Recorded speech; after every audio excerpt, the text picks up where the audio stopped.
لله رب العالمين والصلاة والسلام على أشرف الأنبياء والمرسلين نبينا محمد وعلى آله وصحبه أجمعين أما بعد. On commence Inch'Allah Ta'ala. Donc on était rendu ici lorsqu'il nous parlait du fait que il y a ce qu'on appelle l'obligation du moment. Il y a ce qu'on appelle l'obligation du moment.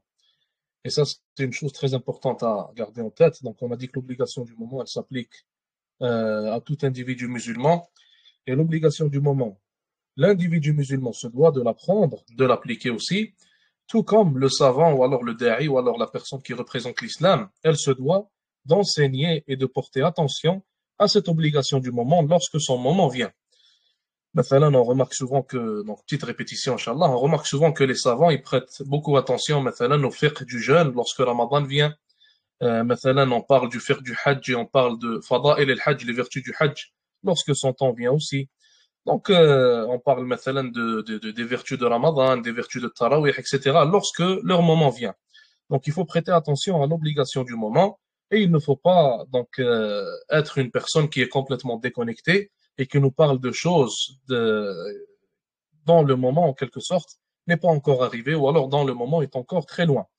Maintenant, pendant le Ramadan, on ne va pas commencer à parler du fiqh du hajj ou alors on ne va pas commencer à parler de ses vertus. Donc, on en parle lorsque le hajj viendra.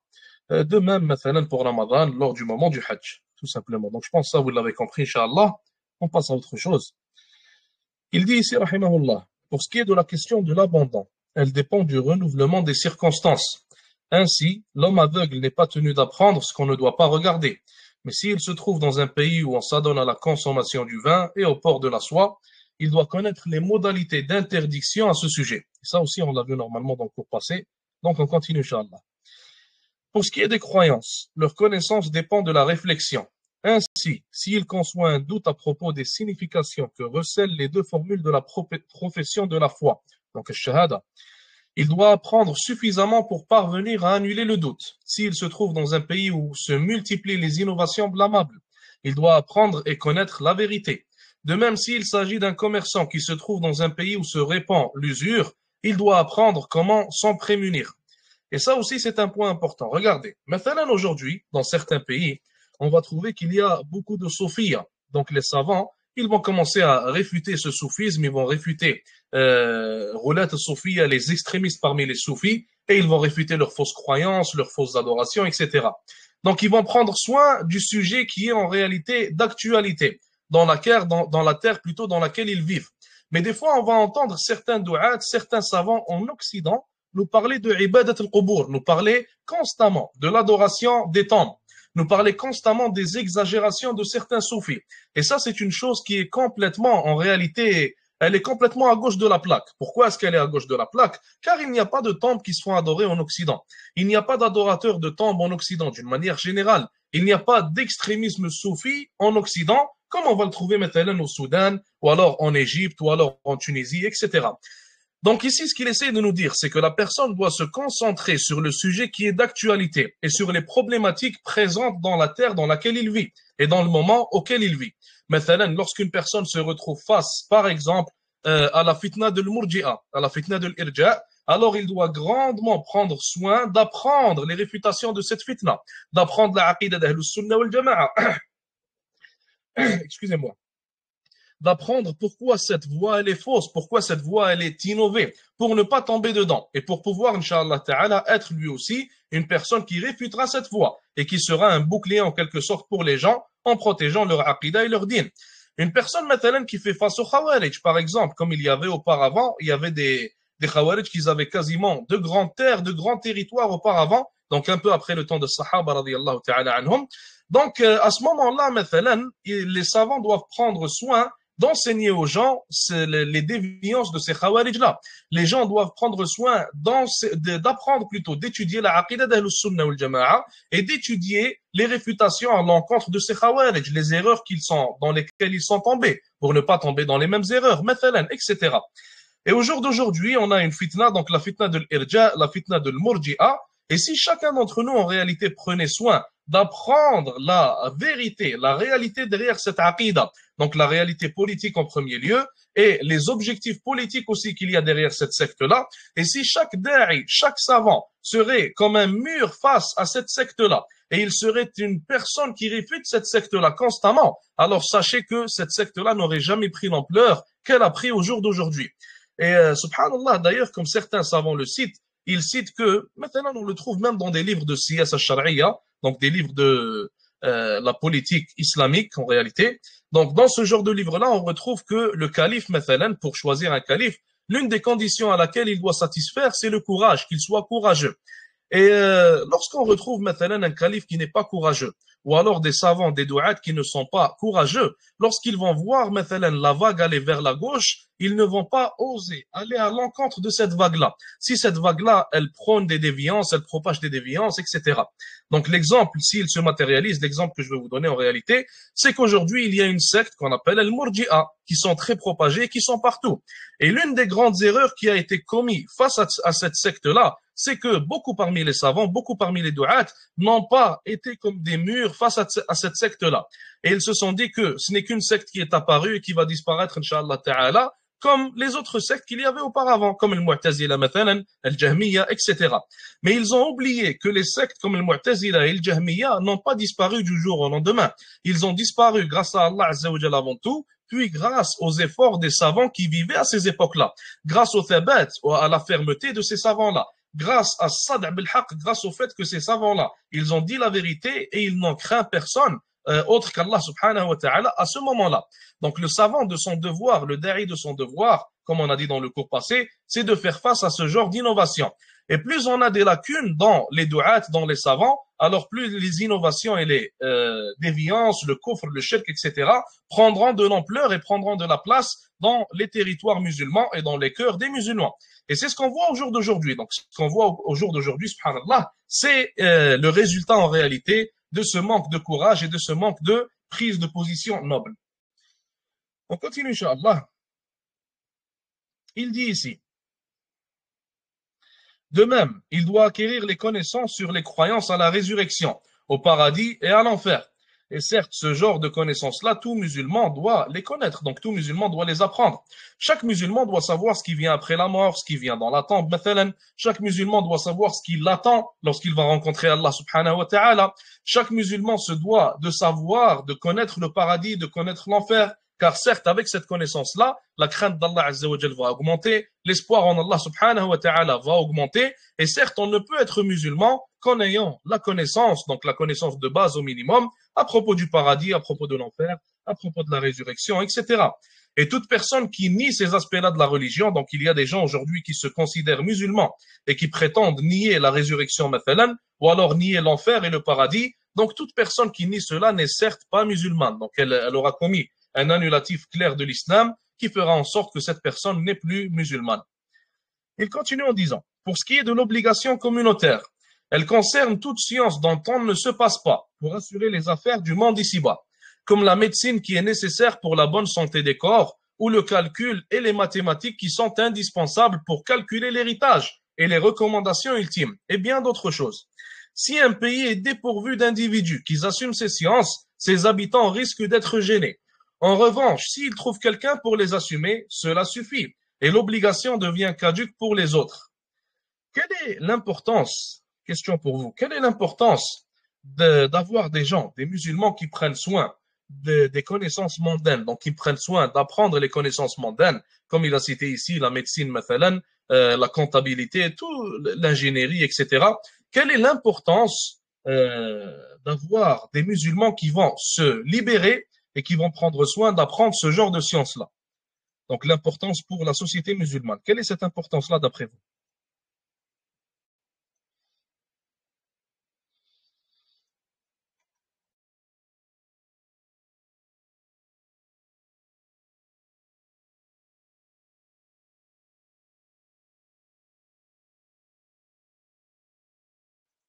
Je vous donne un exemple. Maintenant, auparavant, lorsque les Arabes, donc lorsqu'ils sont devenus musulmans, Sahaba radiyallahu ta'ala anhum, lorsqu'ils ont conquéri énormément de territoires, Est-ce qu'ils avaient besoin d'apprendre la comptabilité, mathalan? Est-ce qu'ils avaient besoin d'apprendre l'informatique, l'ingénierie, toutes ces choses-là? Est-ce qu'ils avaient besoin d'apprendre toutes ces sciences-là à ce moment-là? La réponse, certes, c'est non. La réponse, certes, c'est non. Donc, ils avaient besoin de prendre soin, mathalan, de la médecine et d'apprendre cette science-là. Et d'apprendre, d'avoir la connaissance à propos de tout ce qui était relié aux besoins mondains à cette époque-là. Sauf qu'aujourd'hui, en 2025, donc les besoins mondains ont changé, ce ne sont plus les mêmes. Il est impossible au jour d'aujourd'hui de bâtir une société islamique régie par la charia sans avoir des informaticiens. C'est une impossibilité, car l'Internet fait partie de la vie des gens aujourd'hui, qu'on le veuille ou non. Il est impossible, maintenant, pour la médecine, donc la médecine, c'est important à cette époque et aux autres époques. Il est important d'avoir des médecins, des gens qui vont prendre soin de se libérer leur temps pour apprendre la médecine, maintenant. Il est important d'avoir des gens qui seront des comptables, donc qui vont prendre certains postes dans le gouvernement musulman, où on a besoin de comptables, où il est impossible en réalité de ne pas avoir des comptables au jour d'aujourd'hui. Donc il y a certaines choses, certaines sciences mondaines dont on a énormément besoin au jour d'aujourd'hui en tant que musulman. Donc avoir une société musulmane, mathalan, où il y a seulement des savants, seulement des douats, seulement des chouyours, c'est une impossibilité. La société ne va pas tenir. Avoir une société musulmane où il y a seulement des gens qui ont la connaissance mondaine sans avoir la connaissance de la religion, c'est aussi une impossibilité, ça ne va pas tenir. Pour ça que la religion, l'islam, comme l'expliquent les savants, Allah Azza wa Jalla, il a envoyé le prophète alayhi salatu wassalam pour en réalité apprendre aux gens le bien à propos de leur religion avant tout, et aussi leur apprendre le bien à propos de leur dunya. Et c'est en combinant entre les deux qu'on peut bâtir en réalité une vraie société musulmane, incha'Allah ta'ala. Lorsqu'on regarde, mathalan, le prophète sallallahu alayhi wa sallam, lors de ses conquêtes, lors des conquêtes, il y avait des gens qui étaient poussés par leur foi, par la religion, à sacrifier leurs biens et à sacrifier même leur propre personne dans le sentier d'Allah subhanahu wa ta'ala. Mais il n'y avait pas seulement ces gens-là. On avait aussi les gens qui venaient sacrifier tout leur argent, comme Abu Bakr, mathalan, radiyallahu ta'ala an, qui donnaient tout leur argent pour pouvoir préparer l'armée du prophète sallallahu alayhi wa sallam. Donc d'un côté, on a la religion qui pousse les gens à sacrifier leur propre personne, et d'un autre côté, on a le sacrifice mondain qui était en réalité matérialisé en l'argent qu'ils ont donné en sadaqa pour préparer l'armée du prophète sallallahu alayhi wa sallam. Si on aurait seulement l'argent, il n'aurait pas pu préparer l'armée sallallahu alayhi wa sallam s'il n'y avait pas d'individus et de soldats en réalité. Et s'il y aurait seulement les soldats sans l'argent, ils n'auraient pas non plus pu préparer, l'armée alayhi salatu wassalam par manque de moyens. Donc la société musulmane, de la même manière, elle a besoin de ces deux piliers-là pour tenir. Donc le pilier religieux qui est représenté par les savants, par les douats, par les gens, apprenant aux gens leur religion et la propageant, faisant l'amr bil ma'ruf wa nahy anil munkar. Et il est composé du deuxième pilier qui est le pilier mondain, donc l'argent, les sciences mondaines, la connaissance mondaine, etc. Surtout au jour d'aujourd'hui. Ça ne veut pas dire que ce qu'on est en train de dire, c'est que tout le monde doit aller apprendre les sciences mondaines et délaisser les sciences religieuses. Et malheureusement, c'est ce que les gens comprennent au jour d'aujourd'hui. Donc tout le monde a un certificat religieux, mais même pas 1% parmi les musulmans ne possède un certificat religieux. Excusez-moi, tout le monde a un certificat mondain, un diplôme mondain, mais moins qu'1% des musulmans ne possèdent un certificat religieux, donc dans les sciences religieuses. Et ça, c'est une catastrophe en réalité. Donc, certes, il ne faut pas prendre soin seulement d'un des deux côtés, sinon la balance ne sera pas égale en réalité. La balance ne tiendra pas. Donc, il faut prendre soin des deux côtés d'une manière égale, Inch'Allah Ta'ala, pour pouvoir composer la société de la manière dont il se doit. On continue, Inch'Allah. Donc, il a cité que ces choses-là font partie des obligations communautaires. On a l'obligation en tant que musulman d'avoir assez de gens qui prennent des affaires du monde ici-bas, qui prennent soin de ces affaires-là, comme maintenant le calcul, les mathématiques, l'ingénierie, comme on a dit, la médecine, etc. Il continue en disant, cela dit, on ne doit pas s'étonner de notre affirmation que la médecine et le calcul relèvent des obligations communautaires, car les principaux métiers, comme l'agriculture et le tissage, relèvent également des obligations communautaires. Maintenant, sans l'agriculture, est-ce qu'on pourrait manger en tant que musulman? Est-ce qu'on pourrait avoir de la nourriture donc pour la société? Certes non. Donc la société n'est pas composée seulement de savants et de douats, mais aussi de gens qui prennent soin du côté mondain. Il continue ici, citant également le cas de la médecine. Si un pays est dépourvu de médecins, ses habitants risquent de périr. C'est que celui qui a institué le mal a fait descendre en même temps le remède et on a fait connaître l'utilisation. Lorsqu'il parle ici du mal, celui qui a institué le mal, donc il parle d'Allah Azza wa Jal. Est-ce qu'Allah subhanahu wa ta'ala, il crée le mal? Est-ce qu'Allah Azza wa Jal a créé le mal? D'après vous?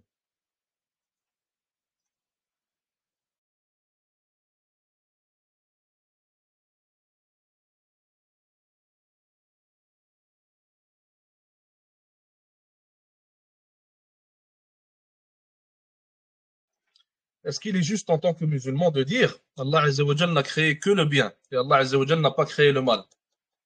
Est-ce que cette phrase-là, elle est juste? نعم أخي إبراهيم. ونبلوكم بالخير والشر فتنة يعني On t'entend pas bien. ونبلوكم بالخير والشر فتنة. Jazakallah khair. Donc le mal a été créé par Allah Azza wa Jal. Et si un mulhid, مثلا, si un athée vient te voir, il te dit comment ça se fait que votre Seigneur a créé le mal? Comment est-ce qu'on lui répond?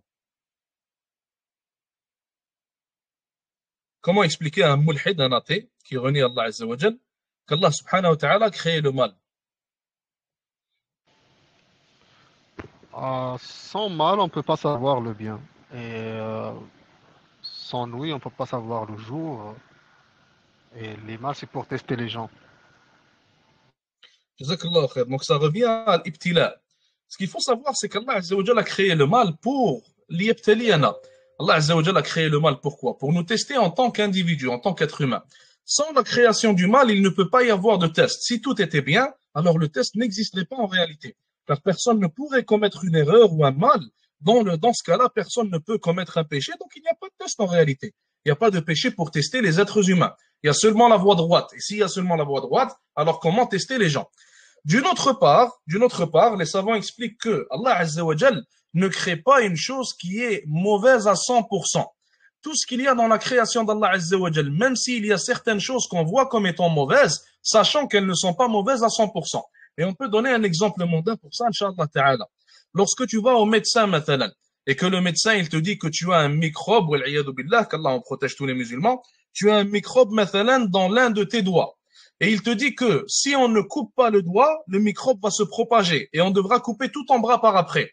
Qu'est-ce que tu vas décider de faire? Certainement, tu vas décider de couper le doigt. Lorsque le médecin te coupe le doigt, premièrement, tu as perdu un doigt. Et ça, c'est une chose que tu vois comme étant mauvaise.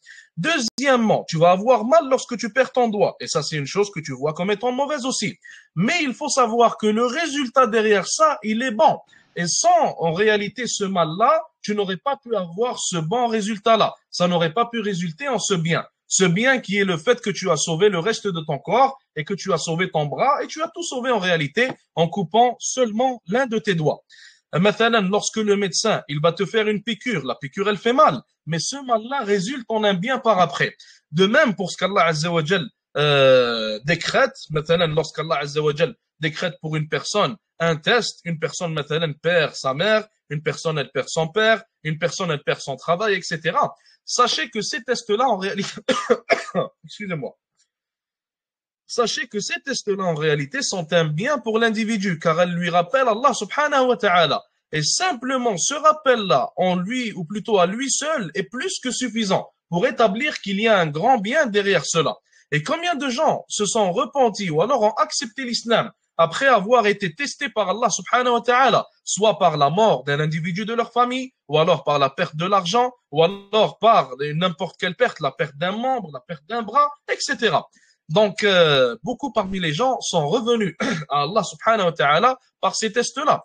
Et comme le disent les savants, la plupart des gens qui sont testés par des choses qu'on voit comme étant mauvaises ou qu'on voit comme étant difficiles, habituellement ces gens-là reviennent toujours vers Allah subhanahu wa ta'ala. Et lorsqu'une personne revient vers Allah, lorsqu'une personne accepte ce test-là et le remercie pour ce test et l'accepte en étant radi, en étant satisfait du décret d'Allah Azza wa Jal, alors certes il fera partie des patients. Et Allah Azza wa Jal a dit que les patients recevront leur récompense le jour du jugement sans compter. Donc leur récompense ne finira pas, Inch'Allah Ta'ala. Donc est-ce qu'en réalité Allah Azza wa Jal crée un mal mahd, donc un mal complet, une chose qui est complètement mauvaise? La réponse est non. Donc j'espère que tout le monde l'a compris maintenant. On répète la phrase. Il a dit celui qui a institué le mal a fait descendre en même temps le remède et on a fait connaître l'utilisation. Et ça nous rappelle le fait qu'Allah Azza wa Jalla a créé la création, son royaume, avec des règles en réalité. Est-ce qu'Allah subhanahu wa ta'ala peut guérir un individu, mathalan, sans qu'il ne prenne de la médecine? Certes, Allah Azza wa Jalla peut le guérir sans qu'il prenne de la médecine. Mais Allah Azza wa Jalla a fait en sorte que parmi les lois de sa création, qui règnent sur sa création, il y a le fait que les gens doivent prendre de la médecine pour être guéris. Mathalan, lorsqu'une personne perd un bras, est-ce qu'Allah Azza wa Jalla ne peut pas recréer son bras? Certes oui. Mais Allah Azza wa Jalla a fait en sorte que dans sa création, il y a des règles qui règnent. Et parmi ces règles-là, il y a le fait que si une personne perd un membre, le membre ne peut pas repousser, tout simplement. Donc ça, il faut le comprendre aussi. On en fera des cours, Inch'Allah Ta'ala, sur ce sujet, car il est important. Il continue en disant, quant à l'approfondissement des connaissances en matière de calcul, de médecine ou d'autres disciplines, cela constitue un supplément parce qu'on peut s'en passer. Mais certaines sciences peuvent être permises et louables, comme la connaissance de la poésie sérieuse, des récits et de l'histoire. Donc il nous dit ici que les sciences, même si elles font partie des obligations communautaires, donc cette science-là, une partie d'elle fait partie des obligations communautaires. Et cette partie-là, c'est celle dont on a besoin pour faire fonctionner la société musulmane. Mais il y a des excédents à cette science-là dont on n'a pas besoin. Donc le fait de les connaître ou de ne pas connaître ces excédents-là ne va rien changer. La société va quand même fonctionner. Donc il nous dit que ces excédents-là, le fait de les apprendre ne fait pas partie des obligations communautaires, mais ça fait partie plutôt de ce qu'on appelle les recommandations, même pas les recommandations, plutôt al-mubah, ce qui fait partie de ce qui est permis. Donc c'est permis de les apprendre, c'est permis de délaisser leur apprentissage, et qu'on les apprenne ou non, ça ne va rien changer en réalité au fonctionnement de la société musulmane. Il continue en disant, mais d'autres sciences peuvent être blâmables comme la sorcellerie, la science des talismans, la magie. S'agissant des sciences relatives à la loi religieuse, elles sont toutes louables. Elles se divisent entre sciences des fondements et des principes, sciences des ramifications, les prolégomènes et les sciences complémentaires. Avant de passer à ça, j'ai une question pour vous.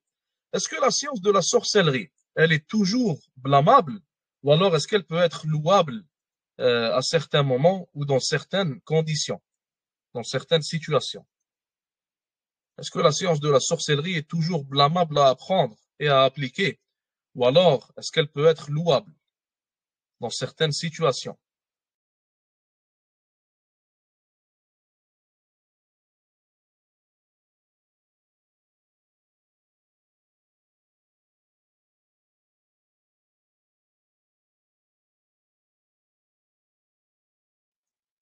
Qu'en pensez-vous? Est-ce qu'il y a des situations où j'ai le droit d'utiliser la magie, la sorcellerie, la magie noire, comme ils l'appellent? Est-ce qu'il y a des situations où j'ai le droit d'apprendre la sorcellerie?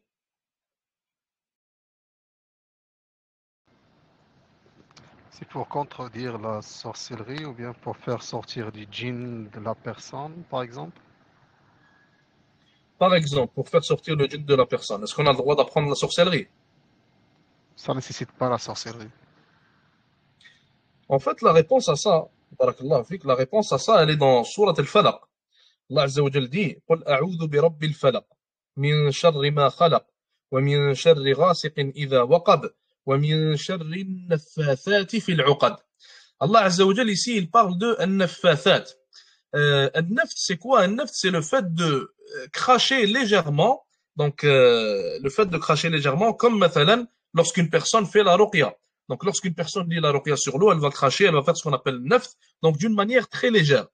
Donc, النفاثات في العقد, c'est les gens qui font ce nafth-là, donc les sorciers d'une manière générale, qui font ce nafth-là. Donc, Allah Azza wa Jal parle de ces sorciers dans Surat al-Falaq et il dit وَمِن شَرِّ النَّفَّاثَاتِ فِي الْعُقَدِ. Il ordonne à son prophète alayhi salatu wassalam de chercher refuge à propos, ou plutôt de ces gens-là, de ces sorciers-là. Et ce qui est spécial dans ce verset, c'est qu'Allah Azza wa Jal, il dit النفاثات. Allah Azza wa Jal rajoute un alif lam avant le mot naffathat. Ça veut dire que tous les sorciers, tout type de sorcier, toute personne qui fait la sorcellerie, Allah Azza wa Jal nous a ordonné d'en chercher refuge en lui dans cette sourate-là. Donc Allah Azza wa Jal a ordonné à son prophète sallallahu alayhi wa sallam dans Surat al-Falaq de chercher refuge contre tout type de sorcier et contre tous les sorciers. Et de là, les savants, ils ont tiré que la sorcellerie, elle ne peut qu'être blâmable. Donc pourquoi je vous parle de ça? Car aujourd'hui, beaucoup parmi les gens qui sont touchés par la sorcellerie, ce qu'ils vont faire, c'est qu'ils vont chercher guérison dans la sorcellerie. Et ils vont tomber sur des gens qui se font passer pour des ruqat, pour des gens qui font la ruqya, qui vont leur dire, donc qui vont prétendre faire la ruqya avec le Coran et de manière légiférée, mais qui vont en réalité utiliser la sorcellerie pour contrer cette sorcellerie-là. Et sachez que dans tous les cas, dans 100% des cas qui ont été vus, donc par des raqis qui ont fait 20 ans, 30 ans, 40 ans d'expérience dans la ruqya, dans tous les cas qui ont été vus, toute personne qui cherche guérison dans la sorcellerie, contre la sorcellerie, elle finit seulement par empirer son cas. Et il n'y a aucune exception à la règle. Donc ce n'est pas pour rien, premièrement, qu'Allah Azza wa Jal a fait que ce n'est pas légiféré et que c'est haram. Et deuxièmement, ce n'est pas une chose qui va bénéficier à l'individu. Donc même si la personne en face de toi, elle prétend qu'elle peut te bénéficier de cette manière, il ne faut jamais tomber dans ce genre de choses-là. D'ailleurs, on ne peut jamais régler une chose, donc un mal avec un autre mal. C'est une impossibilité de régler le mal avec un autre mal.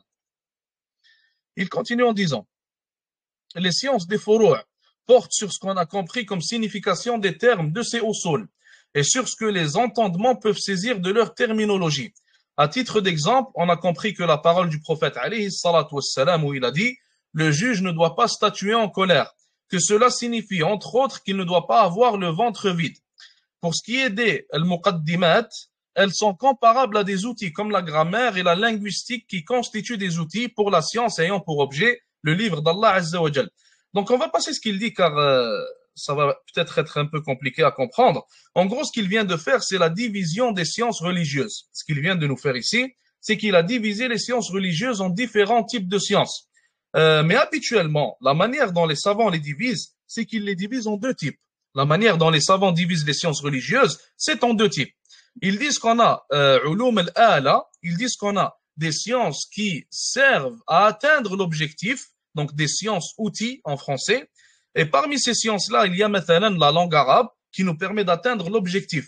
Et il y a des sciences objectifs. Donc ces sciences-là, on cherche à les atteindre, comme par exemple le Coran et sa compréhension, comme par exemple la Sunna et sa compréhension. Donc si on donne un exemple maintenant, on a besoin de la science outil qui est l'arabe, la grammaire maintenant en arabe, pour atteindre la compréhension du Coran, qui elle est une science qu'on a pour objectif.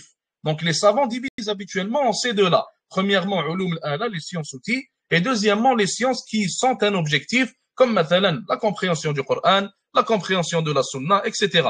De même, mathalan, pour, par exemple, la terminologie du hadith, mustalah al-hadith, ou alors, de même pour ilm al-rijal, la science qui nous fait connaître les narrateurs qu'on trouve dans les chaînes de narration du hadith. Donc nous, notre but, c'est de comprendre le hadith.